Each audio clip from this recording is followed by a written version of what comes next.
You did?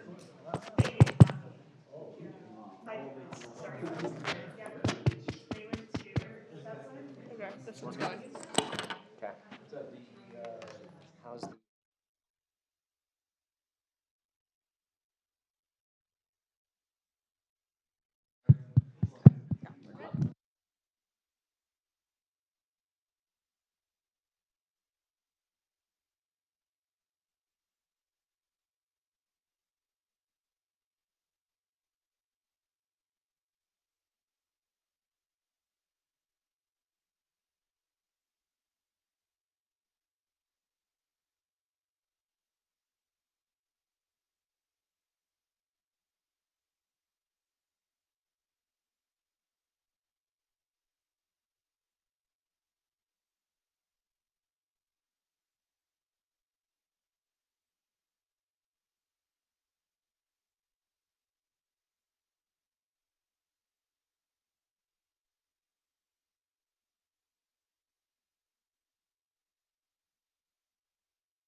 University of Utah. I got transcripts from everywhere but one school.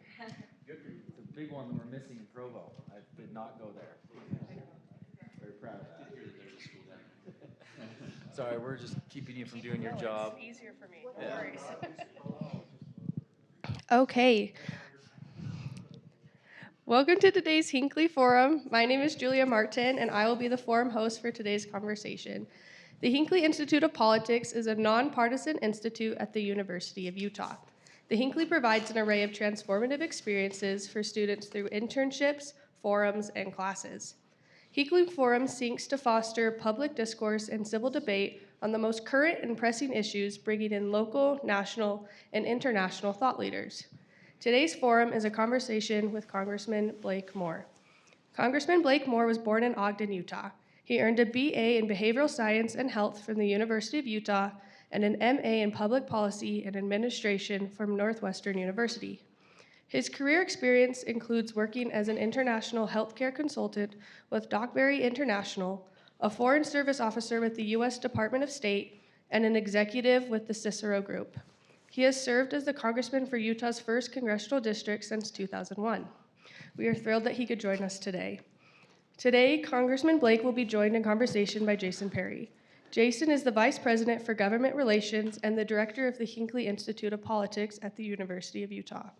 Jason brings more than 25 years of experience working in the public sector, where he has worked extensively with policymakers at the local, state, and federal level. Please join me in welcoming Congressman Moore. Excellent. Well, thank you everyone for coming today. This is going to be a great conversation. You braved the weather. Can you believe you're in a place where you can just look at see the snow, conversation with a member of Congress? It's good. Thank you for being here today. We're glad to have you. And Congressman, thank you for joining us here. You've been so closely connected to the Hinckley Institute for so long. We've got a few questions, and all of you be ready because you'll be able to ask some questions as well. Do you mind a little bit of background? We got the bio here, but a little bit more about you, Congressman, before we start. Absolutely. Let me actually quickly start where you left off with the snow. I met with Ski Utah right at the very front end of my time in Congress. It may have even been before even getting sworn in, and I had they shared a whole entire presentation. They had an enormous amount of data that just talked about a shrinking ski season, right? We start skiing later, it's just short, we're getting a little bit less snow, and I said, within my first term, I'm gonna solve this. And I mean, it's October, folks. I feel like I've really over-delivered on this front. I actually met with Powder, one of the organizations that owns Woodward. I'm sure you all have ever been to Woodward. Woodward's awesome, and Snowbird, and it was like snowing that day. And so I'm like, you guys, I'm really delivering here. It's barely October. So it is actually great to see. It's so important to have a good, strong ski season in Wasatch Front, Northern Utah area. And so it is, take advantage of it. As a student here, you're the envy of the world with what you have available at the University of Utah and how in proximity to so many great recreational opportunities throughout the year. So as far as background, again, so I grew up in Ogden, and I joke, in my new district, if I'm reelected next week, I will take in University of Utah, Weber State, and Utah State, 3 major institutions in Utah. I have transcripts from all 3 of them. And that actually means a lot to me. I played football I redshirted my freshman year at Utah State, and when I went on my LDS mission, I lost my scholarship because my coach was let go prematurely, in my opinion. He was a great guy, and he would have been a great coach. But I lost my scholarship during that whole melee, and I came home and I ended up at Snow College for a semester. But I had a choice. I could either walk on at the U and try to get a scholarship because of everything that had happened. I obviously wasn't going to be given a scholarship unless I had earned it, not having been recruited by the U at that time, or go to Snow College and then try to earn it back. I ended up choosing that route and had a great experience, but was done with football after that. And I look back on it, was like, I still made the right decision because I just would have been a walk-on behind Alex Smith. And I would have never seen a single down unless we were just crushing them. But I actually got to be on the sidelines for that season with Alex Smith in the Fiesta Bowl because I did a column for the Utah Chronicle. I did a sports column, and it was probably my favorite job ever, was writing. And now I am on the other side of media and constant fun battles that we have with media. Love this role. had an incredibly productive first term. There's 47, and if you want to compare like versus like, there are 47 Republican freshmen, freshman term in the minority, and it's not the easiest place in the world to pass legislation. Only 4 members of that 47, maybe 5, have had their own bills completely gone through the whole process, signed into law. Not just passed the House, but Senate, signed into law, and we've had 4. And if the Great Salt Lake bill gets hotlined by the Senate, which we're hoping it is going through the process right now, we could potentially have 5 within my first term. I promise to go back there and be productive. Along with 3 other major promises that I made that I'll quickly highlight, and just tells you a little bit about the way I'm going to approach this job in this role in Congress, is support Hill Air Force Base, 1st District of Utah. It's an incredibly important thing to support. And I committed to doing that. I'm on our Armed Services Committee. I've had a great track record, and we've gotten a lot of really good, solid work done. Those before me had set up for success, and I want to continue that legacy. 2 is to reverse our debt and be a part of reversing our debt and deficit culture. It's bad in Washington. We don't experience that in the state. It's a completely fundamentally different experience from what you see our state legislature and our governor do with respect to fiscal responsibility to what our federal government does. So I want to be a part of reversing our debt culture. And 3rd was to be a optimistic, positive, conservative voice for the next generation. So that's why every opportunity I get, I will love to come and talk to college students. You all are digging into the details. You all are consuming media, and oftentimes you got questions. And I have a really unique perspective on things. Sometimes I'll walk out of a meeting and I'll see the way it's presented on the right and the left in the media, and I'm just blown away at how off it is and how disingenuous our media has become. And that's one of my my big experiences that I tell people about. And I just want to be able to bring that perspective, that conservative perspective, to the younger generation, and I'm trying to chip away at that as much as I possibly can. I had a family. We got 4 boys, 10 and under. My wife is the most amazing person in the world for putting up with this. We didn't expect the first term to be what it was. That's another thing that I'll add. When I went back there, I was expecting, after the November 2020 election, I was expecting President Biden in the White House, Congress sort of split, right? Republicans controlling the Senate, Democrats controlling the House, very, very, very narrow margins. And after the Georgia Senate, after the Republicans lost the Georgia Senate in the runoff, things went wild for your first term. And so when I went in, I had those 3 things that I was focusing on, and all of a sudden, you have January 6th, crazy, massive inflation. You have Afghanistan, Ukraine, Roe v. Wade. I mean, so much happened in the first term that none of that was on my radar when I first decided to run. And all that stuff is you have to react to, but the work that you get done, the areas that you can be productive, is what I'm sincerely most proud of. The bills that we've been able to pass, and the way that I've tried to build relationships back there, it's going to hopefully set me up for a lot of success. My hope is to eventually be on Ways and Means Committee, which is a very, very important, influential committee. It covers all of, basically anything mandatory spending related, which is where we have our debt and deficit issues primarily. And I want to hopefully be a part of that because, I'm very concerned about where we're going fiscally, for the future. I got 4 kids, like I mentioned, under 10, that I have some concerns about, some major concerns about where they will be and how they will be able to, and you all, as you get into your careers and everything, it's going to be something that we've never dealt with as a nation, and we're going to be strapped in a wholly different paradigm with the amount of debt that we have and how much it costs to service that debt.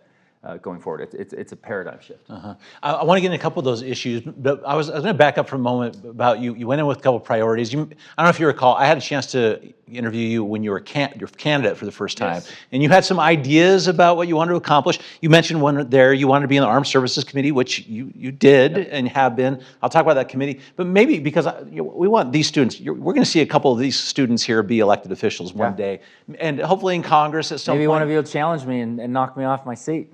Let's do it. They need to graduate, all right, get all the stuff in line, so we'll give them a little bit of time. But maybe take a second from this first, as your freshman, what you thought it was going to be like as a member of Congress, maybe as opposed to how it really is. Yeah, and that's all a factor of the politics and where things line up with who's in control of the House and the Senate. The amount of influence that you have in the minority versus the majority was shocking to me. Mm-hmm. It's not as big of a deal in the Senate because you have a 60-vote threshold, and that's a good thing, right? And there's the minority, whoever's the party in the minority, they have a little more influence because of that filibuster, that sort of standard of the filibuster. But what I was going into, like I said, when I ran, the economy was operating on all four cylinders. Nobody had ever, Corona was something not what we thought it was. It was different. Spring break would come to mind more so than necessarily a global pandemic. Those type of things hadn't existed yet. And like I had said, everything that happened in the first term, none of that was on my radar. So that changed up everything. But when I got elected, right in November, when I saw the way that the landscape was going to be, kind of felt like, oh, you're going to have some split government. There's some big issues going on in our nation. Wonder if we could solve it. When was the last time we balanced the budget? Bill Clinton was in the White House, and the Congress controlled, and the Republicans were in control of House and Senate. It forces things to happen. It forces you to kind of work together. When one party takes control of the House, the White House, and the Senate, even though the margins have been extremely narrow, there is very little collaboration on things, and the party that's in control takes advantage of what's called the budget reconciliation process, which means they can get their big spending or their big, let's call it budgetary initiatives accomplished, because they can pass any bill on party line vote. You can bypass the filibuster, and so that has been what I've experienced. So that's the part that's extremely different than what I was expecting, was because when that exists and you have budget reconciliation on the table, you will see, either party approach their big priorities, and I would hope it. I would love it if you would to consider it. I have an op-ed that I just put out that I've been spending. This has been on my mind for almost a year, and we finally, as a team, got it articulated how I wanted to articulate it. It's obviously supportive of conservative Republican principles with respect to budgetary items, but it's a good contrast just to see. Okay. In 2017, Republicans had the White House, House, and Senate, and in 2021, Democrats had the White House, House, and Senate. I don't remember in my lifetime when you've been able to compare that so closely to each other, because the whole time, most of the time that President Obama was in, Republicans controlled Congress, and so there was some back and forth. They did, some major, the Obamacare when he had that moment, but then they lost the House. It just changed. But to have 4 years where it went. When it flipped that quickly, and you get to see those priorities, it's fascinating to be able to compare the two. And I keep it mostly to economic policy, and you can compare Tax Cut and Jobs Act, which the Republicans enacted in 2017, versus ARPA, American Rescue Plan, and look at the outcomes of both of those. The op-ed talks a lot about it. I won't dwell on it, but you get a chance to see conservative versus liberal economic policy, and ultimately where you line up. One of the interesting questions I have for you is something based on a meeting I had with you out there. We were trying to go in the Capitol building, and there was a long line. And they said, who are you here to see? Is this security guard? And I said, Congressman Moore, we need to see with him. And they said, oh, we love that guy. And so they walked us back personally. But it gets to this question. When you have a divided Congress, your party's not in the majority in the House. This is the question I've asked your staff. They said this is how you get a view as to how you're approaching it. Who do you sit with when you go on the House floor? All right, what do you do? Yeah, well, the House floor has become a little bit more transient. And for most of my time, that first year, you were still wearing masks, and it was kind of, they were trying to time it so they gave it a 15-minute vote period. So people are kind of coming in, voting, and going off to another meeting because they have another 20 minutes before they have to come back and vote again. So it was very, very fluid. Sorry about that. It was very fluid, and now it's a little bit more what I had expected. What you really experienced. You go down there for an hour-long vote series, and it's kind of, they disincentivize you from leaving.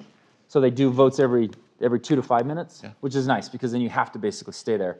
I'm given a list of people that I have to talk to from my team. We've got bills that we need to, I need to get a Democrat co-sponsor on something. So they give me a list of potential options, and then I'll walk across the aisle and go pound them and try to get them to be introduced to the bill, give them the information, have them take it to their team, and then my team now knows, hey, Blake has talked to Jimmy. Now we can reach out to Jimmy's team and see if we can drum up some support for this bill. So we do a little bit of that. Right now I'm, pushing for, potential committee assignment, and there's a list, there's a group of, let's say 30 or so members on what's called the steering committee. Each conference has a steering committee, and they make the decisions on who goes on to committees. And so I am now going to each of them and trying to, communicate, what my value proposition is for those committees. You're running your own little campaign within a bigger world. So I always have like a sort of a focus on what I go down there to do, but ultimately I get to end up sitting with Feenstra, Garbarino, Gonzalez, Meyer, just like a group of freshmen that I hang out with. Stephanie Bice is another one, and then Julia Letlow is probably one of my good friends. And so like the 5 or 6 of us, we just have a good group of friends, and we just go shoot the breeze. We're just humans with each other, and try to joke about what's going on, keeping some comic relief. Because without levity in Congress, you really, really can't exist. I can see that. I can see that's true. Talk about this potential committee assignment. Armed services, you've been helping with military, particularly Air Force Base. I know resources and natural resources. Yeah. And then I just got put on budget committee just recently. So I think it's maybe because of those. Maybe explain to us why people are going to want you on Ways and Means. This is a pretty significant committee that you might be on. Put that through the Utah lens about how that's helpful to us. So Utah has never. So we've been a state since when? Anybody know when Utah became a state? 1896. There you go, 1896. We've never had a Republican on Ways and Means committee. 70% of the legislation that goes through Congress basically goes through Ways and Means. There's jurisdictional authority. It's Ways and Means, Energy and Commerce, and Appropriations are probably 3 of the most, you would label them A committees, top influential committees. Utah's never had a member on that. We've had 1 Democrat in the 50s, I believe, for 1 term. So we have not had any presence on Ways and Means essentially for the whole time of our state. But we had an individual named Senator Orrin Hatch, who on the Senate side was on Finance Committee. And for a long time, he was on Finance Committee. And Senator Hatch, if you look at his reputation, or I guess his legacy, he's recently passed. If you look at his legacy, I think people would look and say, he was a strong conservative leader that did an exceptional job of building relationships with people from all parties. His best friend was Ted Kennedy, that was extremely productive on getting key legislation passed. We don't, he's part of the American Disabilities Association. Like he led that effort. That's what when he had his Giant of the City, remember you were there? That's what they talked about. Like they talked about all the things that he did. I mean, he helped industry in Utah. He grew a lot of opportunities here. We have a really strong financial services market because of a lot of the work that he had done and Senator Bennett had done. Those are neat things, but ultimately it was the American Disabilities Association that he was so supportive of, that he got a lot of legislation through. Everything related to Ways and Means is mandatory spending. You have mandatory spending, and you have, anybody? Discretionary. Very good. You're doing a job here. Well, these are exceptional students. Yeah, that's why we love interns from here too. You have mandatory spending and discretionary spending. In 1970, say our whole budget, right, the whole federal budget, in 1970, 30% of our entire budget was mandatory spending. Okay, mandatory spending is things that get put on autopilot, things you don't vote on each year. You really kind of just let them ride. And they're established. It's Medicare, Medicaid, Social Security.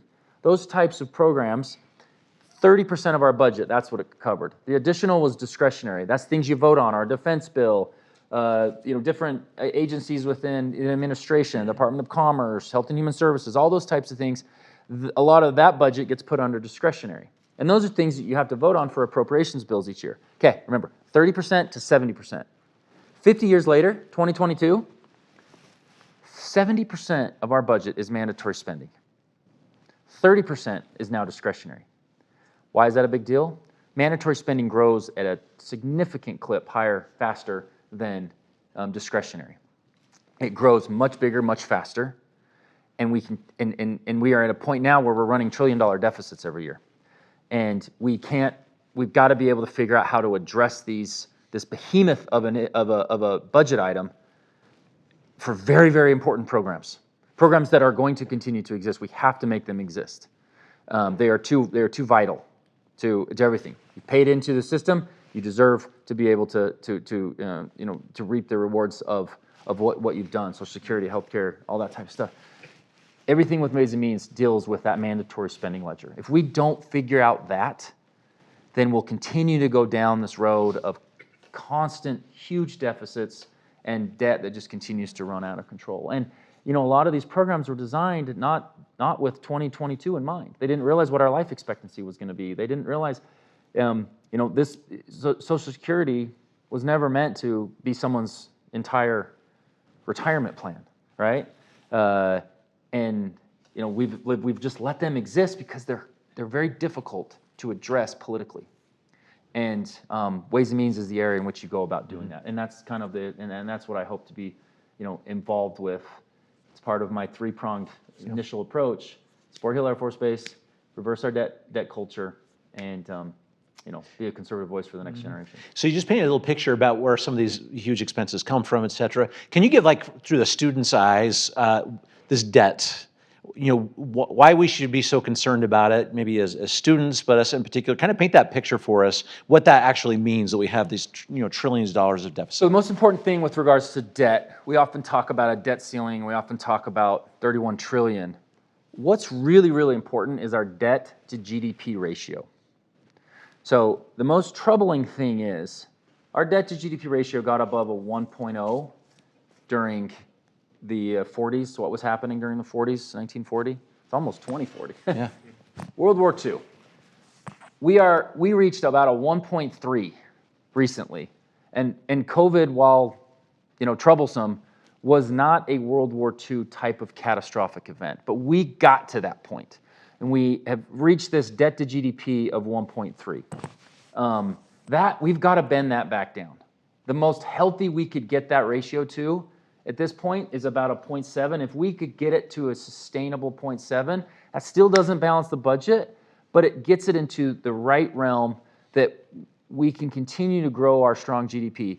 America is still a place for innovation. It is still the place to go and invest, and we need to continue on that path. You as a student that's about to graduate or coming up on it, you're going to want a strong job market, right? We need to have a strong GDP, but as a nation, if we're continually spending so much on things that are kind of wasteful, and that's debt servicing and programs that aren't efficient, we're going to keep wasting more money, putting us in a worse and worse spot, and it overall just kind of limits the potential that our nation has. Other countries all of a sudden band together and threaten the dollar being the reserve status. I don't think that's under threat right now, but if the US dollar comes under threat of a crypto market taking over, or if China binds with several other nations and threatens that dollar, that all of a sudden becomes, the opportunities in our nation become a little bit more damaging. So you guys focus on a career you like, something that you're excited about. You're going to be able to find a great opportunity if you work hard. The American dream is still alive and well. The high amount of debt is troublesome right now, but if we are not able to bend that debt to GDP ratio back to a more sustainable level, then it becomes worse and worse. Mm-hmm. As you start thinking about issues like that, how important do you feel like your background in business was to become a member of Congress? Because there are lots of ways to get there. Yeah. Is that helpful? Maybe talk about for these students. Yeah, everybody's always like, so you weren't a state legislator, you weren't you've never served in an elected role, and for me and for folks that kind of get Congress, when they ultimately look at my background, they see, wow, it's actually pretty impressive. You got a federal government sort of experience. You lived and worked abroad. You got a unique perspective on foreign policy matters. Let's leave it at that. Working in the intelligence and the foreign service world, so I had that federal sort of lived in D.C. before, Then I came back to Utah and I did what was the most important thing for me to do was to be at Cicero Group, which was a management consulting firm that covers virtually every industry. We did projects for the University of Utah, for Myriad Genetics, for ARUP, right? Just thinking right here. A lot of companies in Utah, Western Governors, other groups that are trying to grow, companies from across the nation. Some of my biggest projects were with a trash company. And one week I'm talking about trash and recycling, and the next I'm dealing with molecular diagnostic reviews for doctors, right? Like, we do marketing research, we do strategy for companies. And as I'm in my role, I am presented with a million different industries that I'm involved with. If there's a tax bill that's coming to the table, I have to understand how it's going to affect a Home Depot and a Lowe's industry, and it's how it's going to affect an Amazon, and how it's going to affect our higher education institutions. So you have a broad swath of what you need to be aware of, and that's the danger. That's the danger in management consulting. I highly recommend management consulting. Any type of, especially as you come out of college, gives you a really eyes wide open sort of view of a bunch of different options. But you got to develop something that you're really passionate about, and that's where I'm at right now in Congress. Is I am going to have to be aware of a million different issues, right? And sometimes they're cultural issues, and everything related to that side. But where I'm going to put my time and effort to really hone in on is economic policy. And that's going to be my thing. And the person that I was kind of inspired by was Paul Ryan. Like, he was the one that sort of communicated that to me. Like, you can get a lot of distractions back here, but you got to develop an expertise and really focus on this. And I just happened to align with a lot of the things that he was working on and getting us in the right direction. So Okay, I got a couple more, and get ready because you're willing to take some I'm doing questions my best too. to be quick too. So This has been good. So apart from having the University of Utah in your district, Great Salt Lake, yeah, also in your district, our students are very interested in what's happening there. Some things we're talking about on the state level. Talk about what's happening on the federal level. absolutely. The state level is where you want to engage, where you want to push, where you want to get involved, and I encourage you to continue to do that. Look at our very, very conservative state legislature in Utah.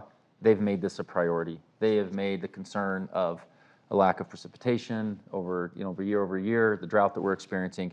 It is a huge priority. Because of their work, inspired our team to get involved at what we could do at the federal level. What we're doing at the federal level is a bill called the Saline Lakes Ecosystems Act in the Great Basin Region. It's a little different than that, but you get the gist. Does it have a nice acronym? Yeah, we call it the Great Salt Lake Bill. Okay. It's 18 terminal lakes across the western United States, and it's going to study in priority order, with the USGS, U.S. Geological Survey. They're going to produce a report that provides the implications and the best practices and solutions going forward. We kind of know a lot of these solutions. So the bill, it's not as much like going to create all these crazy new ideas. We need more water in the Great Salt Lake. Essentially, that's all it is. It's as simple as it is. We need more water in the Great Salt Lake. But it will lay a groundwork at the federal level to be able to engage, and it builds a coalition of support about this across the entire western United States. If it's one lake in Utah, that sounds like a local issue. Owens Lake was kind of a bunch of decisions were made at Owens Lake in California. It didn't require, they weren't doing a lot of things necessarily that I understand at the federal level. But as we communicate and coalesce around, this is a major problem for the entire western United States, you'll get a little bit more awareness about it. Potentially, you can get involvement on funding going forward and to what some of the solutions are. And that's what the state, I was hoping that we would be able to come in and help with. Advocacy groups from Audubon Society, from a lot of wildlife groups that this is a major migration route for birds. You have an industry from brine to there's companies that rely on the Great Salt Lake for their magnesium, and they want the lake to be healthy and sustainable. So this will be something that we're excited about. Like I said, the solutions don't come from the federal level here. You're going to have to dig in. We're going to have to figure out if there's more water we need to get into the Great Basin region. We all wish that it would rain more. Like I said, I'm solving the problem, just joking. Not fully taking credit for our better October than usual. But we got it through the House. I co-sponsored this bill with one of the most progressive liberal members of the Natural Resources Committee. His name's Jared Huffman. You should follow his Twitter profile. He's kind of funny, actually, sometimes. I will give him that. But, we disagree on a lot of things in committee, but I built a relationship with him. I built friendships back in Washington. They are my colleagues, right, left, moderate, extreme, one view or another. You have to build relationships with people back there. That's how you will see our nation be able to solve our biggest problems. And right now, hyperpartisanship kind of rules the day on the big stuff. Debt, immigration, how you deal with climate-related issues. Like it's competing viewpoints, and then it's a way to message against each other. I haven't gone that direction. Jared Huffman and I, we've built a good, trusting relationship. That if we disagree, we're going to get it. Our leadership's going to have us go one way or the other. But we found a way to work together. He has a terminal lake in his district. I have one in mine. And this is a way that we could come together and at least support the efforts that are happening at the state. Okay, I got a couple more, but let's start. Julia, are you there? Julia has a microphone. Let's get some good questions. Who's got something? All right. You can ask Jason anything too. Oh yeah, fire away. I'm super interested in engaging local politics. I appreciate you coming in. It was awesome here for you. But I got to ask, I was looking at your site, and it says that you won't give any women abortions no matter the circumstances of their conception or birth. Why wouldn't you allow exemptions for instances of rape, incest, or if it's dangerous to the woman? So where does it say that?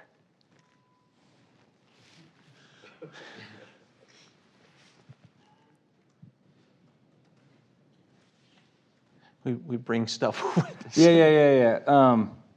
So no, I've been very clear in instances where, and particularly where a female has not, have been forced into a situation they didn't want to, rape, incest, I'm 100% okay with those exemptions. So that's communicated out of context there, but I've been very clear that Utah's laws allow for, in their potential trigger law, rape, incest, health of mother, 100%. I've got no problems with that, and I have not tried to limit that in any way, shape, or form. So thank you for asking that question to clarify that. That is their conception at birth. They're either built into poverty or something like that. The things that I have actually done on this that, if you want to really look into it, go look at the Care for Her Act. This is something that conservatives often have a tough time. Like, oh, why, you shouldn't be providing these types of resources or this or that, and I didn't have that kind of help. There's arguments there. The Care for Her Act provides resources, education, opportunities that someone's in a tough, difficult situation to help them, if they make the choice to know what opportunities there are for assistance to get through and help with that pregnancy. It actually provides the child tax credit way earlier than normal, provides the child tax credit for a baby in the womb, which would give an extra financial support to a female, a couple, or a single female struggling with that situation. So I've tried to, and I just talked about it in my recent debate. We have to be focused on two things. You have to, and I'm not going to apologize for it. We need to focus on, protecting the sanctity of life and a potential child for being born, and what we can do to best support that.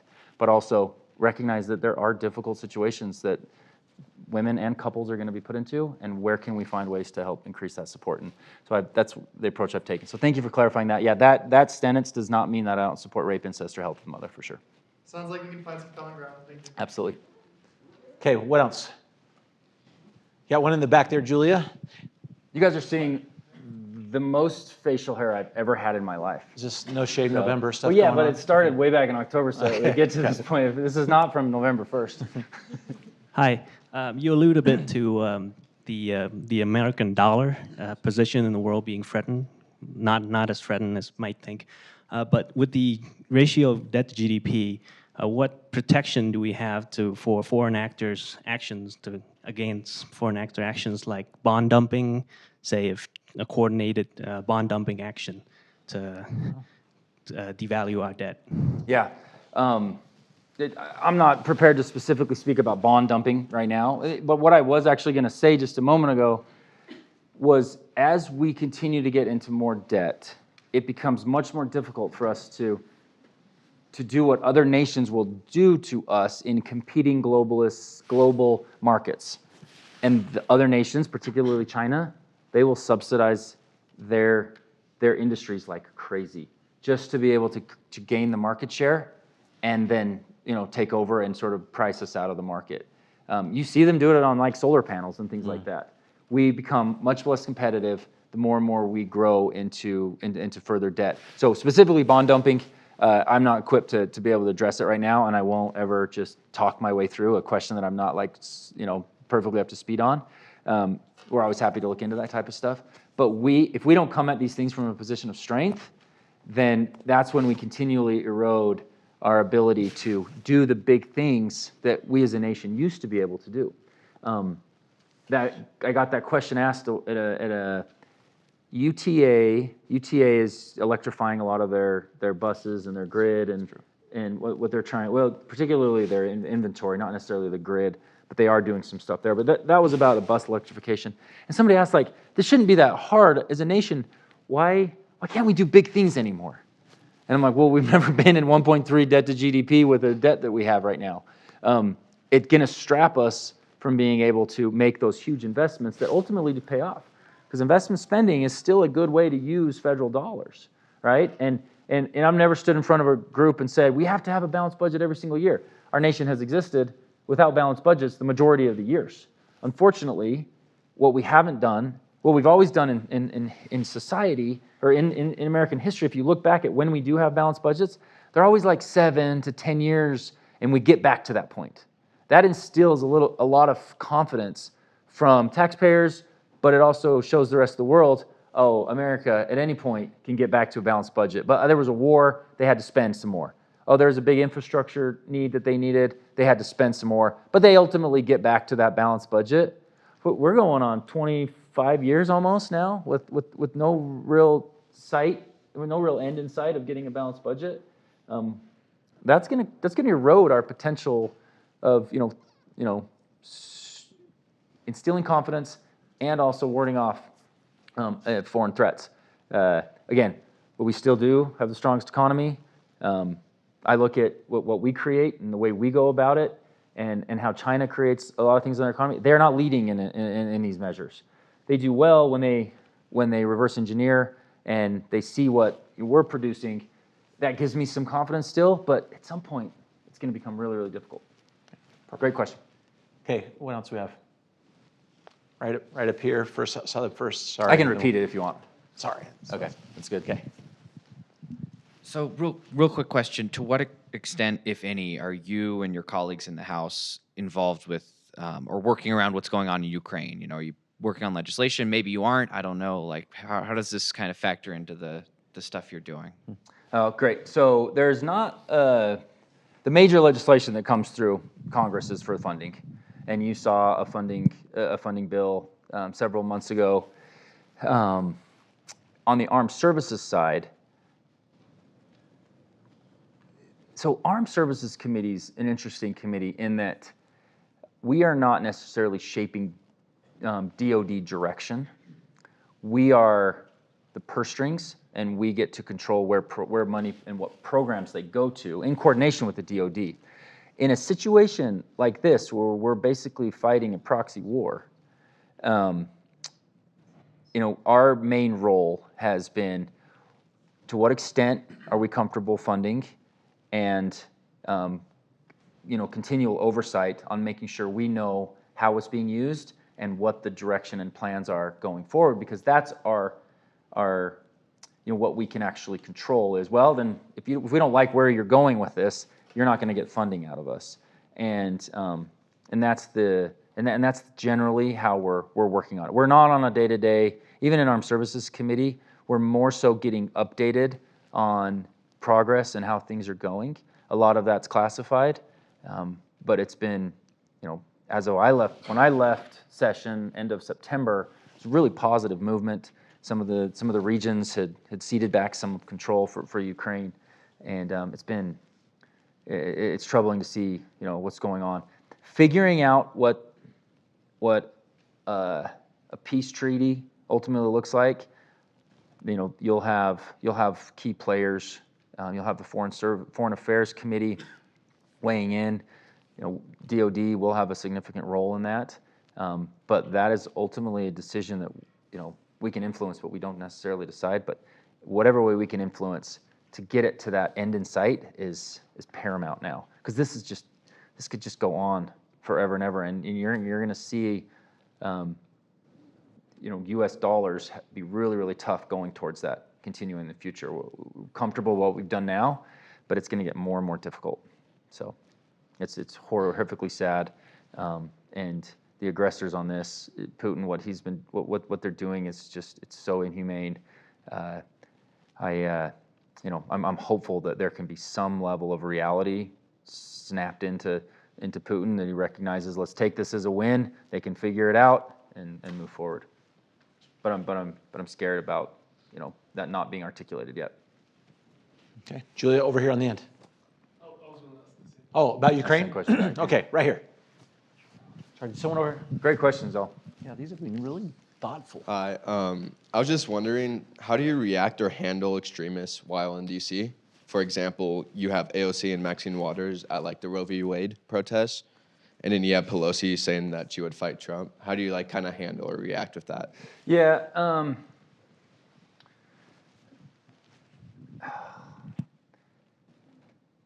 So all I can control is myself. That's one thing I've learned, and I can control my message. And you go back and look at my last 2 years, I have been against most every major economic decision, policy decision President Biden has made. I think President Biden, when the Georgia Senate flipped to blue, he and leaders in Congress were like, whoa, we weren't expecting that to happen. When like 9% of Republicans stayed home from that Georgia runoff, because they were disenfranchised by Trump's team and all that kind of stuff, like, it was almost like, oh my gosh, we weren't expecting this. We've got to go big. So let's put together a $1.9 trillion bill and then a $3.5 trillion bill, but then we'll do an infrastructure on top of that, and then we'll leverage all the popular bills to get more spending. Like, I'm not being partisan. That's what happened. Like, when it went crazy to this amount of proposed spending was all because of one Georgia Senate election. What happened? So I think Biden overextended himself on what he was planning to do. So I've been pretty much against and very clear about what I've been against with President Biden's economic policy. But on things like, but other areas that, I don't weigh in on, or, I don't add fuel to the fire. If it's something that I feel like is maybe a media narrative or sort of a cultural war that just exists for people to bicker about, I personally, keep it on as much policy as I possibly can. I am not going back there to be a celebrity. There are, I wish I could say a handful, but it seems to be a little bit of a growing few that are kind of back there on both sides to sort of, inflame and be flamethrowers, and they go on their own version of their own cable news, be it MSNBC or Newsmax or, these things that, and it just kind of is this, it's a system that it becomes very, very unproductive. And, we need people back there that are more interested in policy than politics. And how do I deal with it? I just be myself and try to fight through it. You mentioned a few certain scenarios. There's examples from the right and the left that I think is more so just used for attention than to getting inflamed or to actually being productive. And I'm just trying to keep myself in that position of keeping it on policy as much as I possibly can. Because if it is about policy, you're going to have disagreements, but it's not going to be just, this constant show, if you will. I was on this side right here and then over there. Is that all right? All right, thanks. Probably got two more, and then we'll do a small conclusion, if that's right. My question is about democracy in the United States. What's your viewpoint on the perceived backsliding of democracy in the United States, especially within regards to Trump's inability to accept election results and being a conservative? Yeah. I have been very clear. President Biden won the election. It's been so fun to navigate, I'll be honest with you. But I've just been clear. I sent a text message to my brother-in-law the other day. And it talked about this. and it said some odds were some in relation to 290 or something. I can't remember the exact number of Republican candidates that are either running for new time incumbents that are election deniers. And I took umbrage with that. But I said, because if we're going to call, some of them have come out and election denied, yes, but 290 is nowhere near, that's not the case at all. Those folks, many of them didn't certify the election, which I disagreed with, and I certified the election, right? In 2017 and 2025, Democrats, a handful to a certain number, I don't know the exact number, there was no riot, there was not over 70% of the conference, like it was in January 6th, but they also didn't certify the election. And the media has never claimed them to be election deniers. In fact, the January 6th Select Committee that just is going on right now, the chairman of that, does anybody know who the chairman of the current January 6th Select Committee is? So he's a Democrat out of Mississippi. His name's Benny Thompson. Benny's a good guy. I've met him, briefly a few different times. He did not certify the election. The fact that Speaker Pelosi puts in a chair of the committee investigating January 6th, where many Republicans didn't certify the election, is it's astounding to a lot of people. To me, it is totally astounding. He did not certify the election in 2005, and he is the chair of the committee investigating folks that didn't, kind of that whole realm. Now, they're not investigating individuals that didn't certify. But the way that the media will claim that Republicans are all election deniers, whereas they would never have claimed that against those individuals to be election deniers, is where I'm getting to. We knew no one, not a single person, even the most engaged or excitable Republican leading up to January, there was zero way that election was going to be overturned. That's the case. Trump's rhetoric regarding it was, what it was, and the comments about Vice President Pence infuriated me, and they still do. But there was no chance that there was going to be a majority of people back there that didn't certify the election. I heard numerous people on my side say, I'm just so frustrated. Democrats do this all the time. They didn't certify the last two Republicans. Many of them didn't. Now, again, there was no riot. Totally claim that as a horrible thing to have happened. Never once said anything otherwise. But a lot of people on my side were frustrated at Democrats the previous two elections for doing what they were going to do. And I personally remember saying to somebody that I knew was going to go in and certify, I'm shocked that there are people saying that they're not going to certify just out of frustration that Democrats didn't certify. And that's a big problem in Congress, folks, is this concept of precedent gets eroded over time and it gets worse, all right? And it got worse. It got very worse on January 6th. And we have to recognize that's unconstitutional.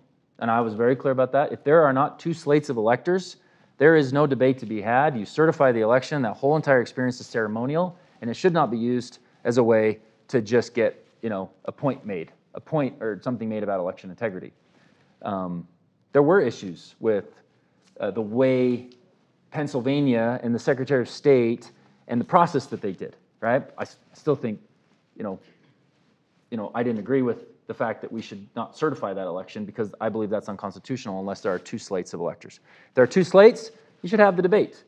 And you can object or not certify however you feel is appropriate once you get the debate.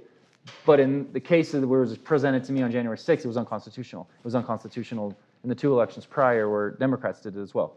So in your question, I do not have a feel or a sense or a threat to democracy at all. And I will always be somebody that stands to make sure that the proper constitutional process takes place.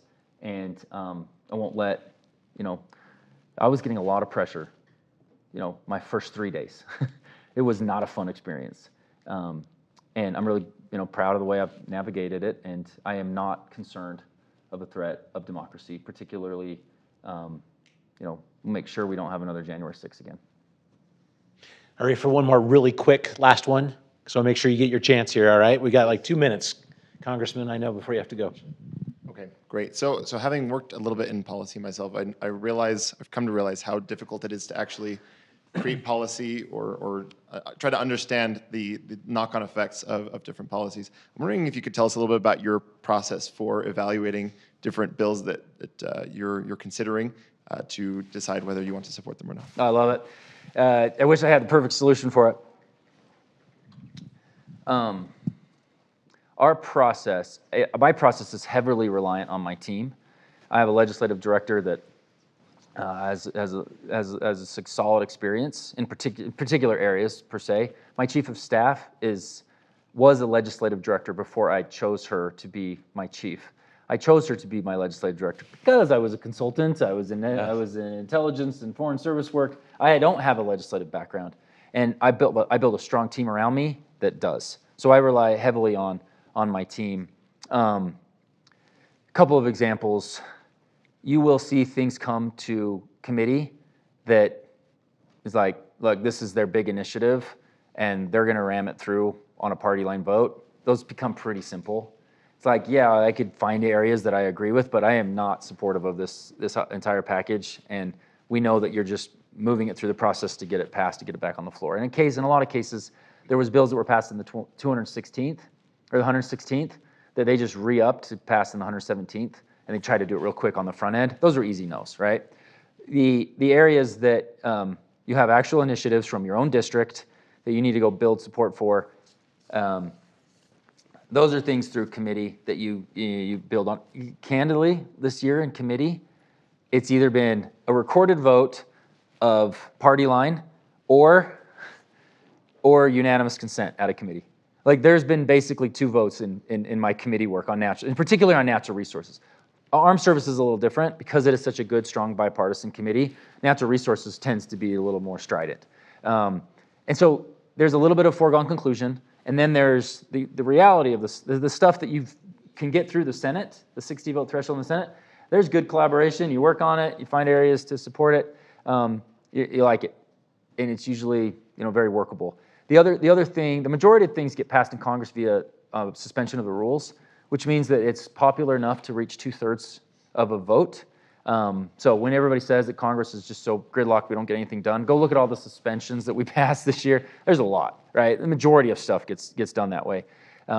Those suspensions really only become an issue if there's a little clause or a piece in that that's going to create a problem or a storyline about it. Then we probably back off of those. But most suspensions we've been largely supportive of. Again, being productive. I'm not just trying to make headway with a certain vote or whatnot. And sometimes my party has done the same. From the minority, they leveraged a bill called H.R. 550, an incredible case. I won't spend any time on it, but take a look at H.R. 550. Some in my party tried to make it seem like it was a vaccine database when it was actually doing the opposite. It was actually shoring up and increasing privacy matters. But it became a narrative, and a lot of people walked away from it last minute on the floor. And I'm calling my team like, aren't we supportive of this? And they're like, yes, it's a good bill. It's Republican-led. Vote for it. We don't know why this is occurring. And it was all because of some media story that got spun up about it. And that's the stuff I will commit to my constituents. I will not let just a media narrative that isn't sound, get in the way of me just voting on solid policy. But yeah, that's, and you rely, the last thing I'll say is you rely on committee chairs. So if something comes out of committee, you talk to the leadership in that committee. I'm pretty comfortable when I can get to the level of support for it, even if it's going to split. Like when you're in the minority, sometimes you have bills that split the party, right? And you have to decide where you're going to end up being on it. Those are some of the tougher ones that you have to kind of figure out, and you have to create a good, strong, justification as to why you did it. Then if it splits the delegation, then it's right now we have an all-Republican delegation. When it splits the delegation, that's when the Tribune and the Deseret News write about it. Otherwise, everything just kind of goes through. That's when you need to make sure that you're prepared to explain why, that kind of stuff. It's got to be the last one. Yeah. Let's give a hand. Thank you, Congressman Moore. Love it. Thanks for having me, everyone. All right. Great job. Appreciate it. It's good to have you all here. Is there a little food on the way out, Nick? All right. Enjoy your day. Be safe out there. Thanks, everyone. You're awesome students. Keep it up.